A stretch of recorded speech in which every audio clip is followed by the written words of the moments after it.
no matter how much we want to admit it or not, I think women, we naturally do want to be in that feminine role. It just might take a lot of like unraveling to get to that point. But it is hard because men make our lives, good men.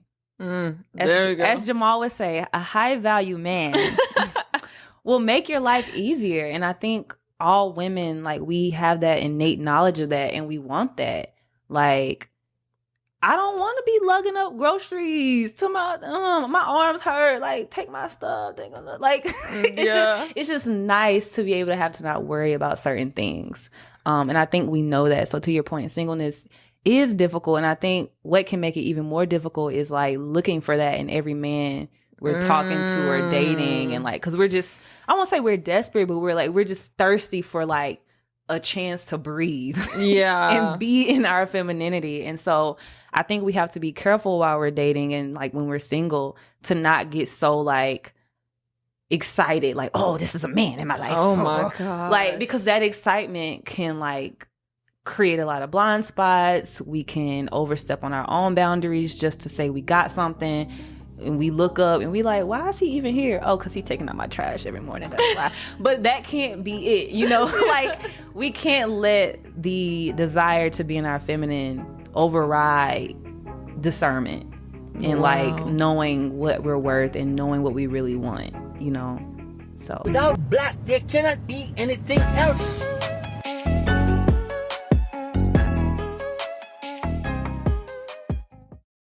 Hello, gods and goddesses. Welcome back to another episode of the Black and Abundant podcast, where we are talking all things Black abundance and how we can elevate in every area of our lives. I am your host.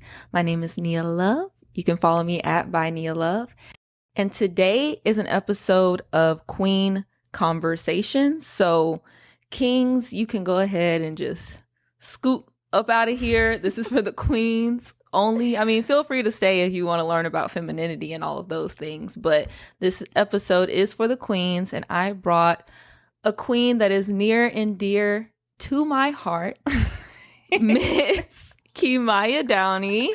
Hey, y'all. Hey. So Keimaya is someone that I hold at such high esteem.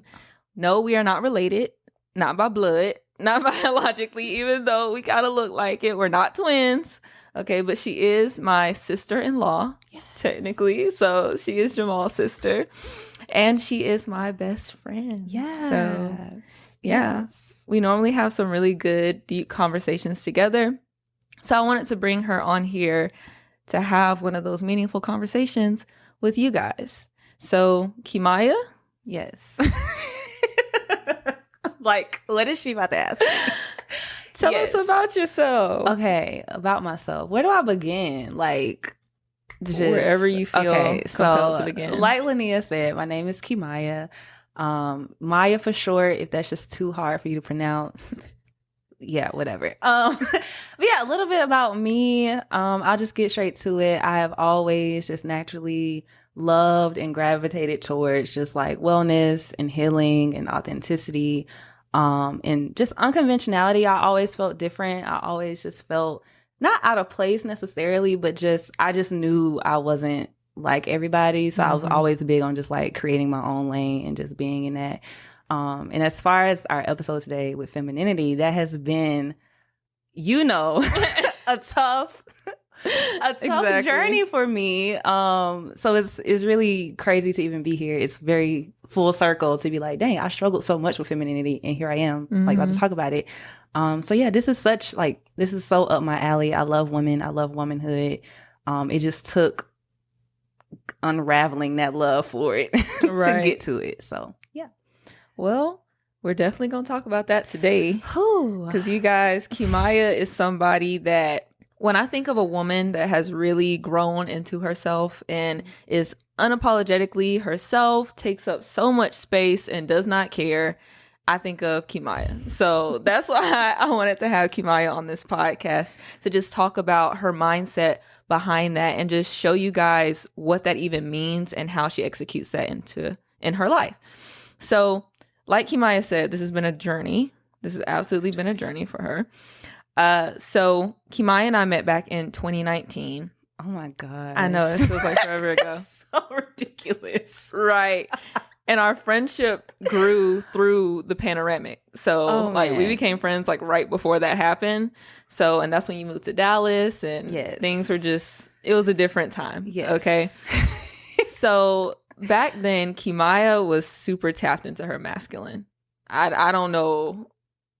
We used to bump heads a lot.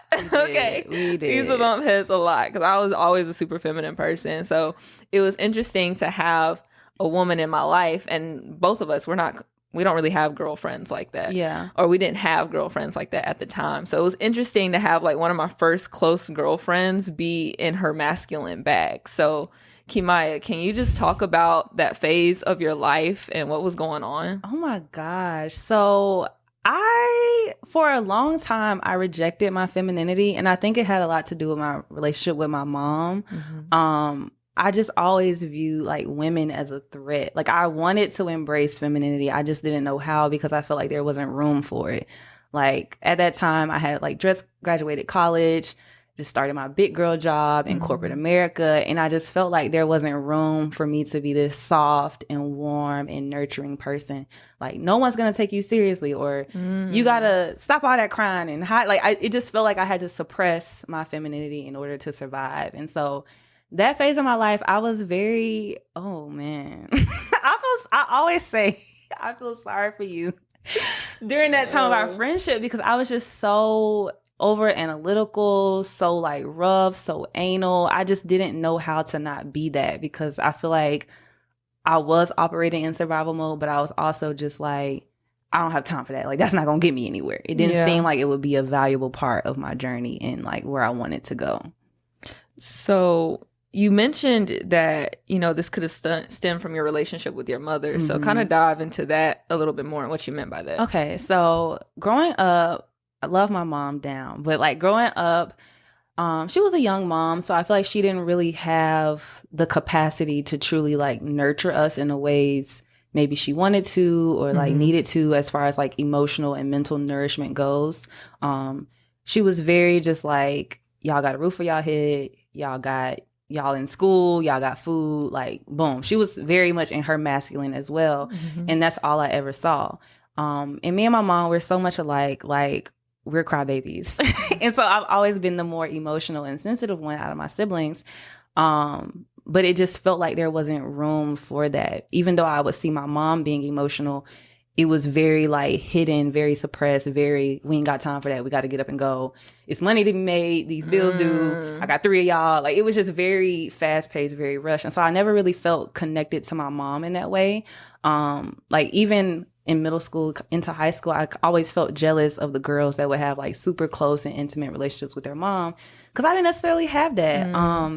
I didn't really have like a mom, like your typical mom figure at the time. And I think that really just disconnected me from my womanhood because I was just like, what is a woman? Like, no one talked to me about my period for real. No one talked to me about like none of the stuff. It was just kind of like being a woman was like a taboo almost. Yeah. Because we were just, Hopefully that makes sense. No, it does because that's something that's super common in the Black community. Like I went through the same thing. Like my mom was being super masculine throughout raising me. So I always say the joke that I feel like I grew up with a dad, but I didn't grow up with a mom, even though my dad wasn't in the picture and I had my mom. Like it's just, she gave me so much masculine energy that I felt like I was deprived of that nurturing feminine energy that I needed as a young girl.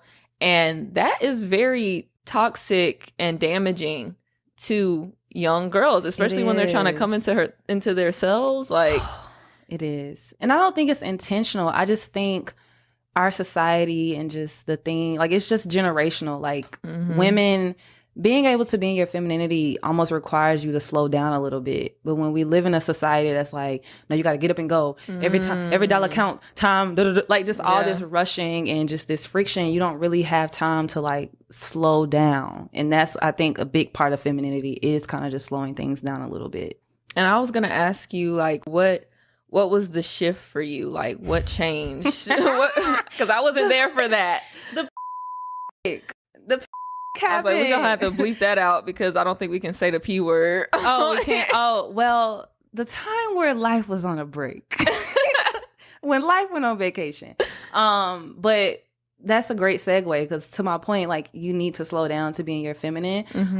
Having that uninterrupted time where it's like I can really tap into myself and I don't have to be hard, or I don't have to show up this way, or I don't know. It just really, I was able to sit with myself and recognize, okay, I'm not going about any of the stuff in my life in a way that feels authentic to me. I'm burnt out. I'm tired. I still feel small. I'm drained.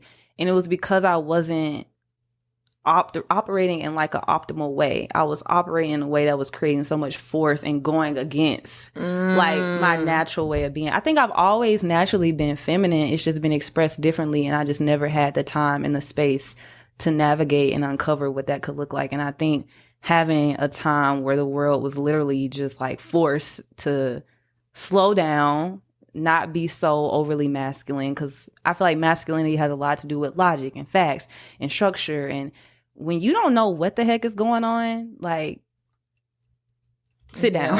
Sit down. It's out of your control. So I think having that time to truly, and just other stuff that happened, I feel like so much shedding and transformation happened where I was like, I don't like this version. This doesn't feel like me. And I think that led to a huge identity shift for me. Hold up. Now, I know you ain't listening to this podcast and your credit is jacked up. Nah. The goal here is being black and abundant, not black and limited, because we both know that there's only so much you can do with a jacked up credit score, right? I know you're tired of getting denied. So what I need you to do is head over to start.jscocapital.com and book a free credit consultation with us right now. And let us come up with a game plan to get your credit right. I do not care what's on your credit. It can be collections, bankruptcies, charge-offs, late payments, you name it. We'll get you right. So once again, that's starts.jscocapital.com. All right. I'm looking forward to talking to you soon. Now let's get back to the episode. So what does that look like? Because I feel like a lot of people talk about, you should tap into your femininity more. You have to be more in touch with that side of yourself. But I feel like a lot of us kind of equate that to bubble baths and like buying candles. Yeah. So what does, what did that transition actually look like for you? And what were some things that you had to get rid of or shed, or even some ideas that you had to get rid of in order to get to that place? That's a really good question. That's a really, really good question. Yes. That's such a good question. Oh my gosh. Well, one, I want to say, like, femininity is not one size fits all, because to your point, there is like a lot of like, oh, I'm in my soft girl, luxury girl, like all these like archetypes of what femininity should be. But I want to first and foremost say, like, you have to be willing to create your own definition of femininity, your own definition of everything, your own definition of success, abundance, whatever it is, but especially with femininity, because you will end up trying to be like women who you don't even like resonate with or relate to, trying to uphold a false form of femininity. So you have to tap into like what femininity means to you. I love adjectives. I love words. So for me, it's warmth. How can I show up in my life and be a lot more warm? Is that loving on my friends? Is that sipping tea in a literal sense of warmth? So just kind of taking the time to say, okay, what resonates with me? Like, I'm not a full face makeup weave girl. Yeah. To some women, that is femininity, and that's okay. I know for me, that's not gonna work for me. So like, you gonna catch me with a bare face and like some lip gloss, and like I've started wearing dresses more. Yeah, like you just have to like define, like you can make your own rules around femininity. And I think it just takes you looking at yourself and being like, okay, what works for me? What works for me? What feels good for me? What feels right for me? And just optimizing that and like running with it and making it your own. Trying things, stepping out of your comfort zone, making yourself get uncomfortable, like I didn't even realize I was on like a feminine journey until like I was. But it requires being uncomfortable, being vulnerable, allowing myself to be soft, allowing myself to be taken care of, allowing myself to let other women love on me and not viewing that sisterhood and community as a threat. Like I said, I wear a lot more dresses now. When we first met, Keimaya, there was not a dress in your closet. wearing dresses. I'm still kind of like an oversized, kind of baggy girl, but like I'm wearing dresses now. Like really just be like, life is a sample platter, and like just being willing to like, you know what, I want a taste of this. Let me see what that tastes like. And whatever you don't like, you don't have to keep it. You don't have to commit to that. And not being afraid to change either, because some people will try to box you in as like, oh, that's the feminine girl that does X, Y, and Z. But like tomorrow you can decide like, you know what, my femininity is a face tattoo. And so I'm gonna go get one. Like that's crazy. But like you get to decide. And I think that's the biggest thing, is like giving yourself that power of like, I don't have to just do what everyone else says is feminine. Like, right. You know, you don't have to do bubble baths. Like, I'm not taking no bubble bath. I'm going to take a hot shower. I'm still feminine, though. I love that. Yeah. I absolutely love that answer. Most definitely. And I feel like one misconception that people have about femininity in general is that it has to be timid or like conserved, or, you know, ill. And I want to... It's not ill, but like, we're not doing that.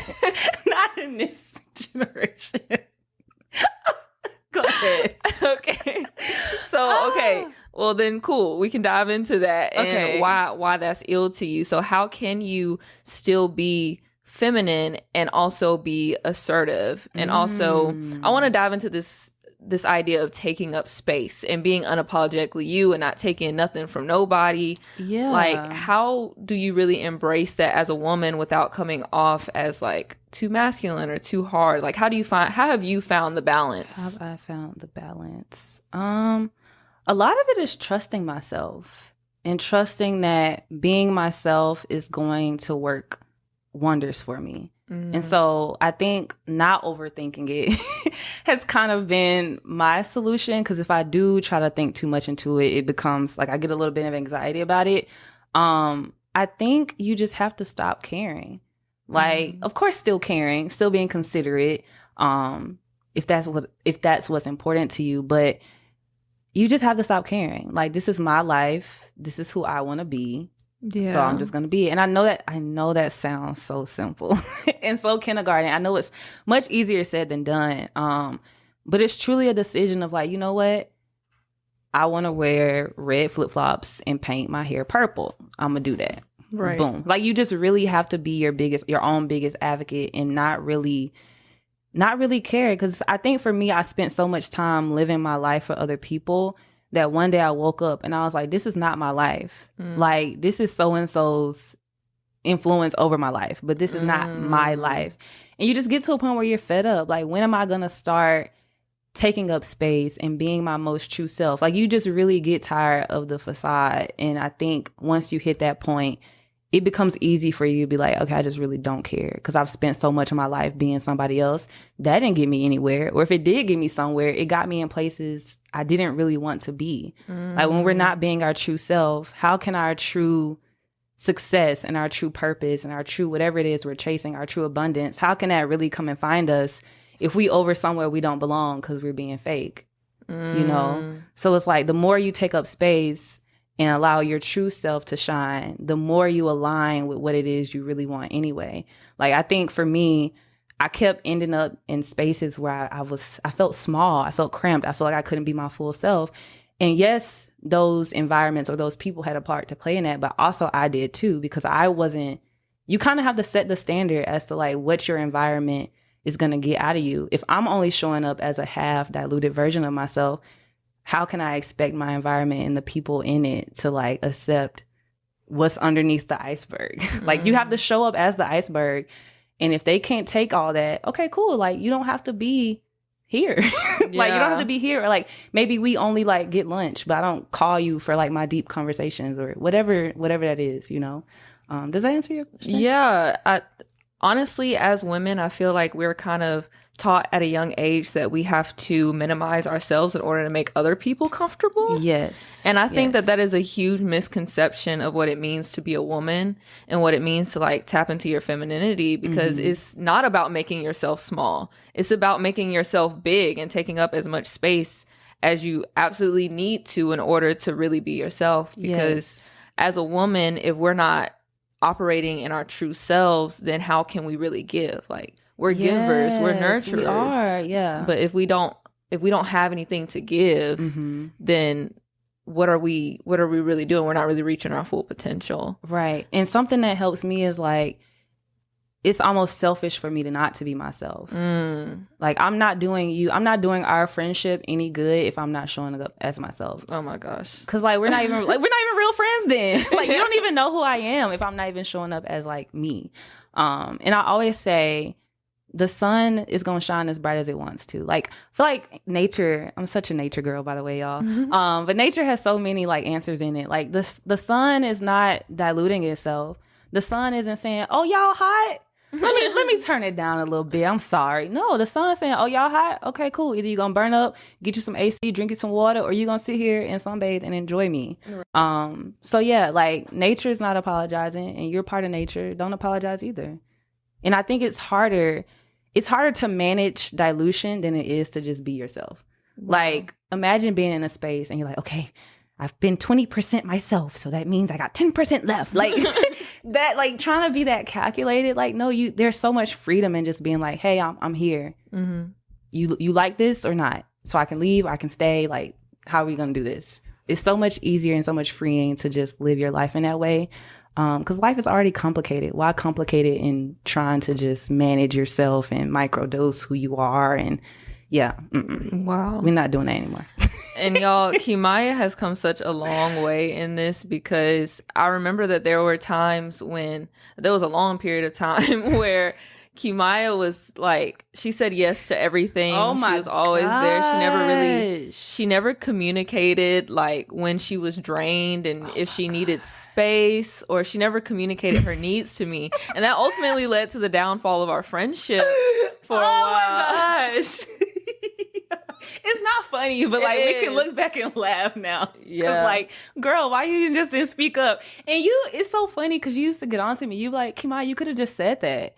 But it's like, I think I wasn't being honest enough with myself. So I couldn't even really be honest with you about what I needed and wanted, because I wasn't being real with myself, and I wasn't being realistic about my expectations. And that just kind of goes into people pleasing, back to what you were saying, like how women, we have to minimize and we have to say yes to everything. And like, but like, no, you're not going to get the best out of any woman if you're forcing her to be something she's not. Right. And from the perspective of someone who was friends with you, like, being friends with someone who isn't being communicative about the things that they need and being open and honest and transparent with themselves, it can be draining on us as well, because we don't even recognize that we start to run you over. And I feel like that's what I started to do, is that I started to abuse the fact that you were always there and that you were always open with me, and I was sucking a lot of your energy out of you. Yeah. And ultimately that led to us not being able to have a good friendship, where both of us felt like, you know, either we were getting on each other's nerves, or like we don't want to be around each other. Yeah. It was a bad situation. It was a bad situation. So I say that to say, you aren't doing anybody a service by draining yourself in order to please them. The best thing that you can do is just be your true self, be at your top potential and your energy, and then see if someone in your life can handle that. Yeah. Because now I approach you very differently when it comes to our friendship. Like, I always check in with you and make sure how you're doing. And I ask for permission, and it goes both ways. Like, we ask for permission before we dump on each other and, you know, take each other's energy a little bit. We're always very aware of what the other person is going through. Yeah. And I think that that's absolutely beautiful now that we can say that. I love that so much. I literally brag on like my friends so much, because I love that we have these spaces where it's like, hey girl, life is life, and like, you good over there? Can I like vent for a little bit? Yeah. Or if it's like, hey, like, I just need a feminine day, because we still do live in like a very masculine world, not necessarily in just like the gender aspect of it, but just the way things are like systemized. And I do think sometimes we need like just our girls' day to just like frolic and like, I don't know, be sensual and not really care, and like go to the park and drink a smoothie or something. I don't know. So I love that. I love that so much that we've gotten to this place. Me too. And I totally didn't even mean to take it here, but just the idea of women friendships, I feel like both of us were burned by that in the past. And I think it's because as women, we haven't learned how to really what's the word, be aware of each other in a way, and be respectful to each other's emotions, and both ways, like on the receiving end and on the giving end. Yeah. Like there was a time where I was just dumping on you because we're women and we feel a lot, we go through a lot. There's a lot. There's a lot. Being a woman is a lot. Yeah. And in the best way, but it's a lot. And when you have two women just kind of like going head to head all the time, I could see how those feminine relationships get completely ripped apart. Yeah. So, you know, advice to people out there that are learning how to build friendships, like advice to the women out there who are learning how to build friendships with other women, you just have to get into a place where you allow them the space to be. Yeah. To be themselves. You have to know your friend. You have to know your friend. And you have to, that's such a good one. You have to know your friend. You have to know what you can get out of that friend, what that friend is good for. Like early on, Nia knew, I'm not the friend you go to the club with, girl. I'm not the friend. I'm working on her. I'm not the friend you go to the club with. If you want to read a book and go do some yoga, I got you.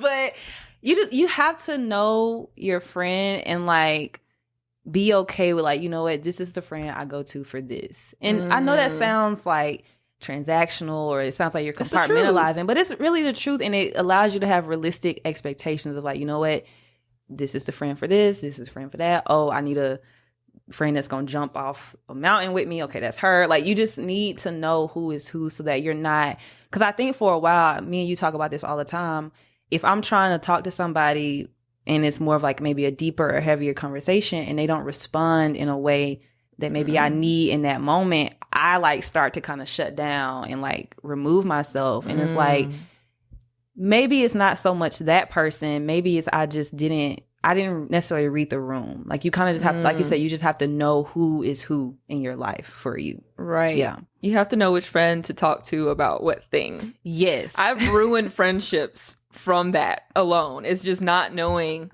which friend to go to talk about what. Like I've literally ruined friendships from talking to the wrong person about something and they responded in a way that was not sensitive to what I was talking to them about. So it's okay. I feel like it's completely healthy to compartmentalize your friends because it almost saves the friendship. It saves the friendship. And I'm not saying like you're never going to have a friend that just meets everything. Right. I was just about to say, I feel like sometimes we think our best friend has to like be everything. But it's like, no, like you're just my friend. And like, if I need to, like, I know there's some things like you're not going to do with me. So I'm like, I either need to figure out who about to go do this with me because this is not Lenia's cup of tea. And like, we're still cool. Yeah. Like, that's not a problem. Yeah. Yeah. Maya knows not to take me hiking. I'm not taking you hiking. Don't take me I'm gonna say it one time and you can be like, oh. And I'm like, okay. I have a hard time saying no. I'm like, okay, we don't have to do it. So yeah, I think that's a healthy kind of way to just like nurture and like maintain the friendships you do have. It's just being real about like what this friend is for and what they can hold. Yeah, most definitely. So I want to transition a little bit to talk. We talked about friendships, so now I want to talk about the romance side of things. Oh my gosh, why did I know we were gonna go here? Okay. Femininity in dating and like single life, not even just. So, okay, I had someone reach out to me a while ago and they asked me the question of how can you continue to stay in your femininity when you're single, when you're having to pay your own bills and take care of yourself and go to work and be in your masculine and like go towards your goals. How can you find that balance and tapping into your femininity at the same time? Yeah. And my response was that that's the hardest time to do it, for real. It really in my opinion, when you're single, Yeah. that's the hardest time it is to like really find that balance. So what are your thoughts? No, that's such a good question. It is really challenging trying to navigate your feminine when you're still operating in what seems to be masculine ways. I think you just have to add sacred moments of femininity into your life. So like if you know you're working a 9 to 5 and you're gonna kind of be more in a masculine mode, maybe after 5 o'clock you're dancing and like you're allowing that to like connect you with your sensuality and your femininity in that way. Or maybe you have a group of girlfriends and like I think a lot of femininity is like receiving. So like let's say your girlfriends want to come over and cook for you or clean for you. I think you just kind of have to find micro ways to still like exercise that femininity muscle. It might not be in the most obvious ways of like, oh, someone's paying my bills and taking care of me, but it's like there's still, and I'm sorry if I'm not giving a bunch of examples because I'm still navigating this myself. Because I do live on my own. I still do like work and take care of myself and stuff. So I don't know. I think it's just a matter of, like I said, finding ways to still do it outside of that way. The more masculine way that's kind of like taking over your life at the moment. I won't say taking over, but it's the majority of your life at the moment. Right. Yeah. And I've talked about this before because I hated being single for that reason alone. Yeah. And it's not necessarily that singleness is a season that you know that you have to go through. You do. It's just one of those things that everyone has to go through because it's the perfect season for finding yourself and really getting in tune and setting your boundaries and figuring out your worth. It was a very, very necessary season, but it's hard to admit that as a woman, it's hard to be in that season. It is hard. It is very hard. Like, why is somebody not here taking out my trash and like protecting me? Like, why I gotta look both ways when I cross the street? Why nobody here making me feel safe? Like, yeah, it is hard because I think no matter how much we want to admit it or not, I think women, we naturally do want to be in that feminine role. It just might take a lot of like unraveling to get to that point. But it is hard because men make our lives, good men. As Jamal would say, a high value man will make your life easier. And I think all women, like, we have that innate knowledge of that and we want that. Like, I don't want to be lugging up groceries to my arms hurt. Like, take my stuff. Like, it's just nice to be able to have to not worry about certain things. And I think we know that. So to your point, singleness is difficult. And I think what can make it even more difficult is like looking for that in every man we're talking to or dating. And like, cause we're just, I won't say we're desperate, but we're just thirsty for like a chance to breathe. Yeah. And be in our femininity. And so I think we have to be careful while we're dating and like when we're single to not get so like excited, like, oh, this is a man in my life. Oh my God. Like, because that excitement can like create a lot of blind spots. We can overstep on our own boundaries just to say we got something. And we look up and we like, why is he even here? Oh, because he's taking out my trash every morning. That's why. But that can't be it. You know, like we can't let the desire to be in our feminine override discernment and like knowing what we're worth and knowing what we really want, you know? So, yeah. That was so beautifully said. Being single is hard. That was so beautifully said. Like, I'm so glad that you said that because I feel like a lot of women guilt trip themselves because they think, well, I shouldn't want a man this much. But it's completely okay. It's normal to want a man. Like, when I see people say, like, you know, I want love, and people are like, focus on self-love, take yourself out on dates. Like, yes, that is true. But, like, we're human. Like we came here to experience the range of emotions and feelings and experiences that a human can have. Love is definitely one of them. So when people are like, oh, you're like, if you're single and you're like, you know what, I'm tired of being single, I'm ready to find a person, like, we know we have to be patient. We know we gotta love on ourselves. We know we need to do self-care and all. Like, we know that stuff. Like, we just want love. And that is okay. That is okay. And it's normal. It's very normal. And again, I'm so glad for you to like touch on that and bring that up because I wanted to talk to you about how it was navigating dating. Just because, okay, giving y'all some background. Keimaya been single for a while. I was single for a while, y'all. It was a few years. 3, almost 4. We can tell the people. Like, we can tell them. It's fine.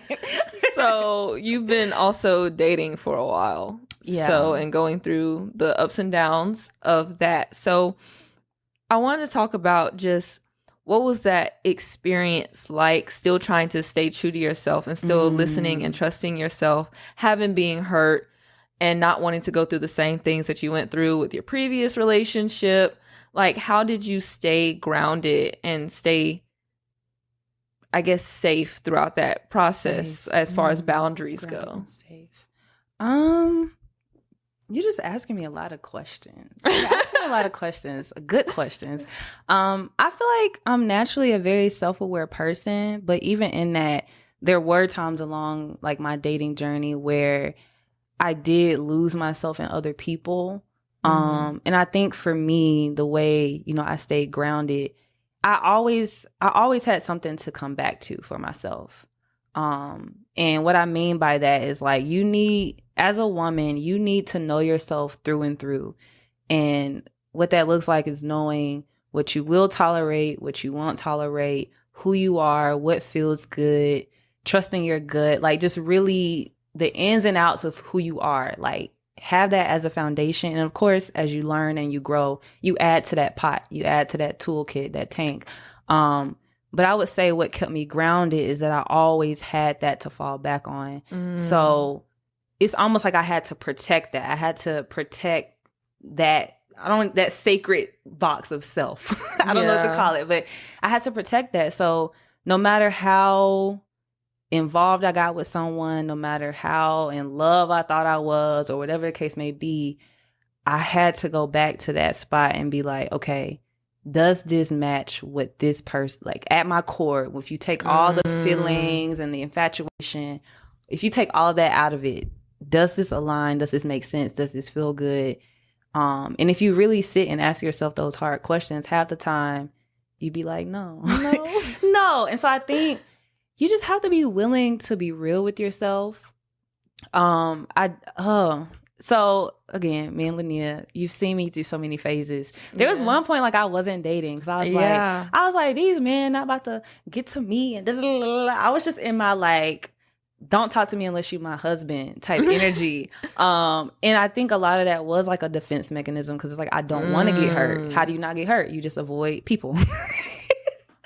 And so it's like, I wanted to date and I wanted to get to know men and like, all that stuff, but I was just afraid to put myself out there. And I was just also, I'm very protective of myself naturally. And I didn't want to have to go through the process of like being hurt and cleaning up that mess and And it just felt like too exhausting. And now that I have done it and like dated around a little bit, it's still exhausting, ladies. That doesn't change. But I will say I've learned so much about myself through that. And you learn about men, you learn about you. You learn so much. And so, yeah, I wouldn't say I'm against it, but I would just say know yourself and be honest with yourself about like why you're with that person, why you're spending time with them. A lot of the guys I talked to were just fillers. Like they was just background noise. I needed, when you be watching TV or like something, you just need something on in the background. Like that's just what it was. And like if you're not happy with that, that might be a journey to like unlock some more healing. Okay, like why do I need these fillers? What void do I feel like is, showing itself? Like I think dating is a great way to learn more about yourself and heal whatever you can't see when you're just by yourself. Like dating is such a mirror. Like that mirror is held up. Yeah. Because it's easy to be like, oh, I'm healed and I'm a hot girl, when you're by yourself. Nobody is triggering you. Nobody is challenging you. Nobody is doing something you don't like. So when you do have someone else that you're involved with, you're like, oh, okay. Yeah. I see now. And I'm so glad that you talked about just the mindset that you had when you were single at first, was like you were intentionally being by yourself because you were afraid of letting someone in to be hurt.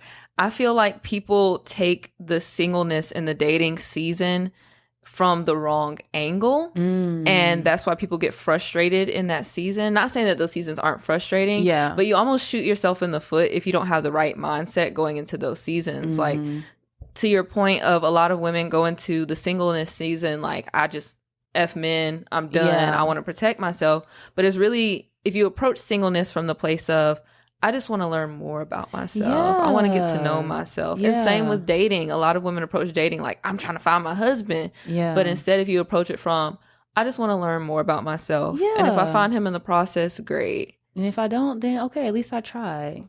I think when we take the pressure off of stuff, that allows more space for it to actually happen. Like, it's okay to get to know yourself. It's okay to, and I know life is more vibrant when other people are involved, and like having a partner just adds so much, like, I don't even have a word. It just adds so much to your life. But it's okay to like, how can you say you really like love somebody or enjoy being with them if you never just had the time to be with yourself? You know, like, how do you know you're not choosing this person out of codependency? How do you know you're not choosing this person out of comfortability if you just never had the chance to just be by yourself, or maybe date some men that weren't compatible with you, or date men you didn't have chemistry with? Like, how do you know these things until, like, our minds, I feel like sometimes our minds need that confirmation. Like, when people are like, how do you know you found the one? And it's like, you just know. But it's like, how do I know? Yeah. And it's through that experience of singleness and maybe dating that you like know, like, okay, I've seen what's out there. This is how I'm so confident about this man and being with him, because I've been through that and I've seen that. And, you know, and so I think, yeah, we just have to take the pressure off sometimes. Like, we don't have to view dating as a means to an end, because even when you get with someone, you still have to actively date them. Right. You know, and actively date yourself too. Yeah. Yeah. I say this all the time, that how can you truly say that you love someone else until you love yourself? Yeah. And I feel like a lot of people go into this dating world and they're like, oh, I know he's the one, but at the same time, you're not healed. And I feel like a lot of people confuse that I think he's the one mentality with abandonment or attachment or infatuation. Did you call me on this podcast to call me out? Because I've done that. I've done that. Are you calling me out here? This seems very specific. I feel like every woman has done that at some point. Definitely. Especially if they've come from, I wouldn't say broken households, but kind of broken households. Like we don't necessarily have that good example of a strong feminine woman, but also a strong, healthy relationship as well. We think that love is associated with that pain that we felt as a child. So I always encourage women, like, you have to go through that stage of singleness and being open-minded about getting to know yourself, dating yourself before you start dating other people, because you don't want to get caught in that trap of loving someone for the wrong reasons. Yes. And it's so easy to do that, because it's like they come in and it's like, well, they do this and da-da-da-da. And it's like, yeah, they're just speaking to all your triggers and traumas. That's why it feels great. That's why it feels great. Wow. So yeah, it's so easy to do that. It's so easy to do that. So now, looking from the perspective of you're dating someone who is, healthy, dating someone who is like that high value masculine man. Yes. So. Yes. So you know who you are. Oh my gosh. Hey. I'm excited to meet him. I feel like we're gonna be a great little pod. I love it. Yes. I'm excited. I'm excited too. So now that you're in that space where you have that man in your life, how have you seen things with yourself change? How has that brought more of yourself and your femininity out of you? What does it look like to be in a relationship with a healthy masculine man? Oh my gosh, it looks like rainbows and butterflies and sunshine. I'm kidding. But no, it feels, it's like taking my femininity to a whole nother level. Because I was literally thinking this in the car on the way here, but like, when you're with someone who is just so good to you and good for you, you naturally just like want to love on them. Like, I was thinking about like my exes, and I was like, did I even really like them dudes? Because like, did I even really like them? Because it's just something about that type of dynamic. It brings something out of you where it's like, I just want to be my best self for this person, and I want the best for this person. So I just gotta stay on my stuff.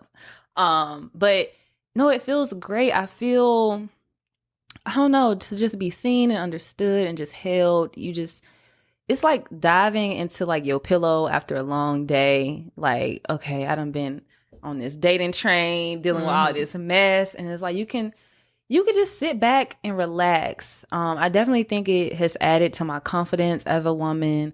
It's allowed me to take up even more space as a woman. You just walk a little different. I don't know. It's just, can you agree? Like, do you feel like that? Agree. Like, you just walk a little different. You talk a little different. Like, it just feels like a backbone. Like, not to necessarily say women don't have a backbone on their own, but like, just that, like, I just love men. Like, masculinity, I love. Like, the concept of a man and a woman being together is like chef's kiss to me, because it just, yes.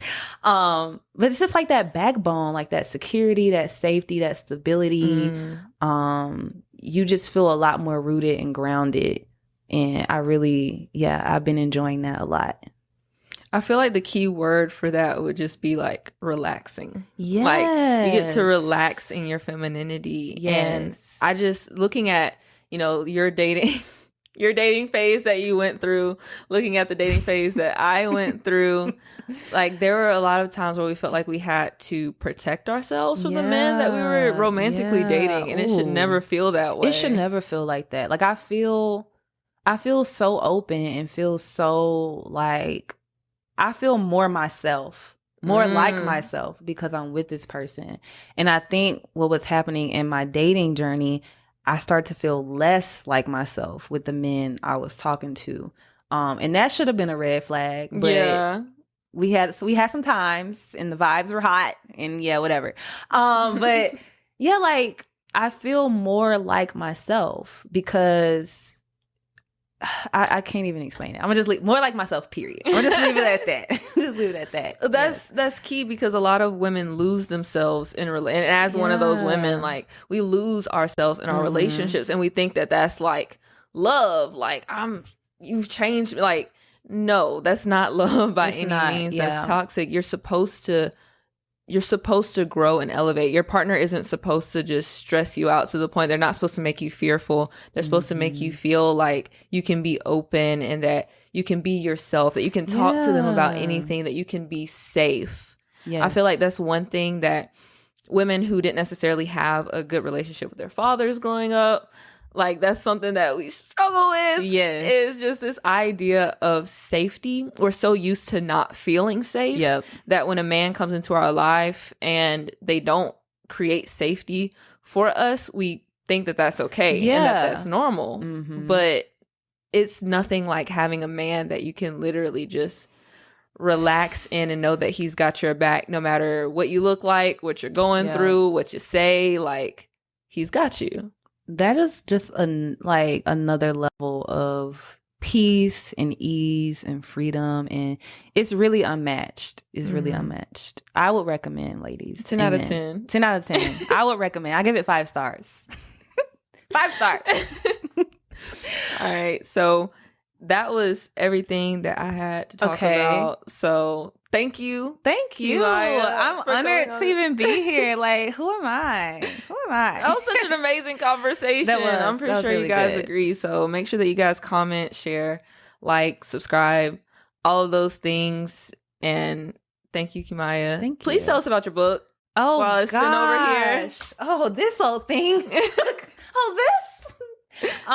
So yes, I am a writer. I'm a little bit of everything, to be quite honest, but writing has always been my baby, and like my voice. And this is my poetry book that I released last year called Blooming Hurts. And it is just a collection of poetry following my healing journey. It covers childhood, love, self-exploration, self-acceptance, and just like rebirthing myself. And the reason I called it Blooming Hurts is because people don't always talk about how blooming is a little painful. Like, it's not always pretty. Sometimes it's ugly, sometimes it's hideous. And I wanted to create something that showcased like, hey, yes, my petals are dope. Yes, I'm cool and I'm fly, but like, it hurt a little bit and I kind of cried a few times. But we're here. So yeah, that is this. And if you guys are interested in purchasing a copy, I have ebooks, paperbacks, hardcovers on my site, KeimayaDowney.com. I'm sure you will link it below. I'll put it here. It'll pop up on the screen. Yeah, thank you. Thank you, technology. Or if you just want to talk to me, if you want to chat some more about femininity, about healing, like I said, all of that stuff is up my alley, and I love talking about it. So I'm open. My DMs are open. Don't try to slide in them though. She's taking big taking. Look, big taking. But yeah, my DMs are open. I would love to talk with y'all and chat with y'all and continue the conversation. I just want to give Keimaya her flowers. Oh, don't make me cry. Keimaya's got bars on top of bars on top of bars, and I can say something about her poetry and the way that she writes. She has a way of just deeply connecting with you, and her metaphor game is on point. Like, that's something I envy about your poetry, because like I'm a writer too, and like we be doing spoken word events together, and Keimaya will get up there and it's like beautiful metaphors outlined on like the next Lil Wayne, and Lil Wayne, I'm coming for you. I'm not a metaphor person, so. But your poetry is so beautiful as well. Thank you. But we're not talking about me. We're talking about Bloom. Oh my gosh. Okay, I know the episode is over, but I have a question for you, or something I would like for us to talk about really quickly is like coexisting as two women who are in their season of fullness. Oh man, how do we navigate that? Honestly. I'm sorry, y'all. Y'all thought it was over. Right. Hashtag you thought. Sorry. This question just came to me. Because I'm thinking like I feel like we're in similar spaces together, but it never feels like we step on each other's toes. We don't. I was going to say, honestly, this space that we're in, the relationship that we have is the best that it's ever been. Mm-hmm. And it's not to say that our lives are perfect right now by any means, because we're both going through our own things. But I feel like we are both now in a season where we at least know ourselves to some degree, and we understand each other and we know each other.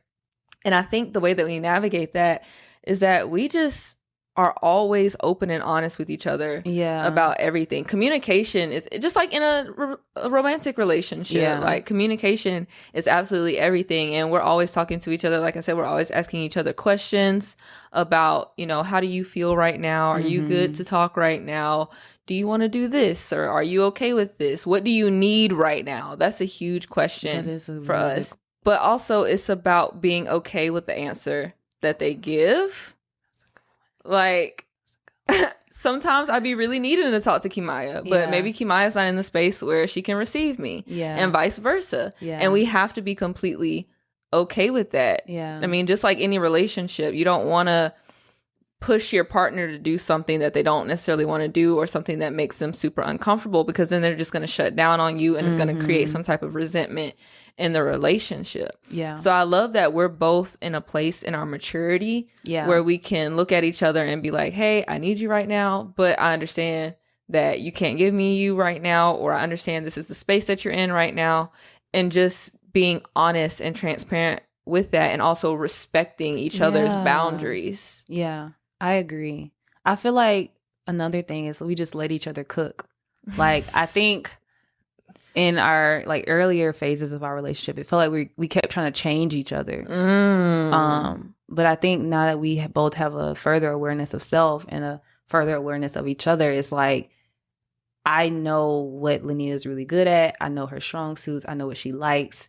And that helps me, like, that helps our relationship thrive, versus like, oh, I know what Linnea likes and her strong suits, but I'm going to try to like make her be this. I'm going to try to make her be just like me. Wow. Because I think, oh my gosh, a big thing like growing up, such a childish like idea was that like your best friend has to be just like you. Y'all have to like all the same stuff and do all this stuff together. And it's just like, no, that's no. That's not a thing. So yeah, that was my last question. Sorry. We can. No. I have another question now. Dang. So this is officially the last question, because it's always the last question of every Black and Abundant podcast, which is, what does it mean to be Black and abundant to you? That's what it means. Look, little dance.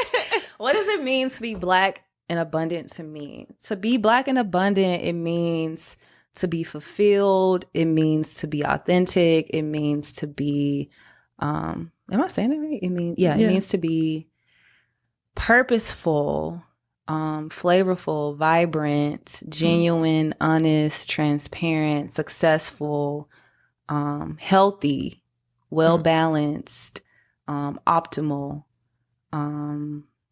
I think that's all I got. That was some great sentences. Yeah, I feel like I think it means to just like feel good in your body, your mind, your spirit. And I feel like if you start there, everything else will come.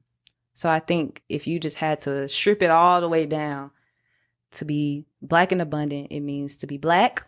Hello. And it means to feel good in your mind, body, spirit, and anything, any accolades, accomplishments, whatever it is you're seeking in this life, that will come if that is the root and you're just staying true to yourself. So yeah. That was beautiful. Thank you. Snaps. Thank you. Snaps for the poet. Thank you. All right. Keimaya, where can they find you? Where can they find me? Ooh, I be hiding. You can find me in person because I'm kidding.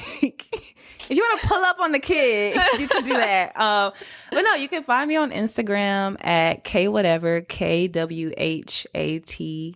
KWHATEVR, or my more personal kind of like Finsta energy Instagram is Moments of Bloom, and that's MXMENTSOF. Goodness. BLOOM. Moments of Bloom, just with an X as the first O. If you on Tumblr, let me know. If you on Pinterest, let me know. We can link up. But yeah, those are the main places. Yeah, you can find. I'm still a Tumblr girl to this day. And yeah, you can find me on my website as well if you want to learn more about me and what I do. And yeah. All right. Well, this has been another episode of the Black and Abundant podcast. Thank you so much, Keimaya. You have been a joy. Thank you for having me. Thank y'all for listening. Of course. And we will see you guys next week. Peace.